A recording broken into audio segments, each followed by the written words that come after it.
Down பாத்தியா நம்ம English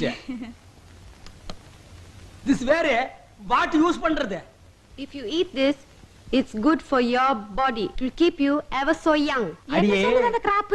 Buttler பாசில சொல்றா இத நம்ம சாப்பிட்டோம்னா எப்பவுமே இளமையா இருப்போமா சாப்பிட்டு பாப்போமா கொடுங்க. ஆ. 2 lakhs. 2 லட்சமா என்னங்கடா இது பகல் கொள்ளையா இருக்கு பாடி ஓடி போயிடலாம் Hey, mister. Pay the money. செஞ்சிடாதம்மா அவர் என் புருஷன் மாமா அச்சி பொட்ட புள்ள மாதிரி அழுதுட்டு இருக்கற இவள சரி கட்டறதுக்கு என்கிட்ட வித்தி இருக்குடி ஏடி அந்த புகையிலையே இந்தியன் வேர் long long long life heat heat heat என்னங்க இது மயக்கம் போட்டு விழுந்துட்டா? உழுவா குடுத்திருக்கிறது காக்கிநாடா கார போயில இன்னும் ஒரு வாரத்துக்கு இந்த இடத்தை விட்டு எழுந்திருக்க மாட்டா இவ எழுந்திருக்குள்ள நம்ம ஊரை விட்டு ஓடி போயிடலாம் ஓடியா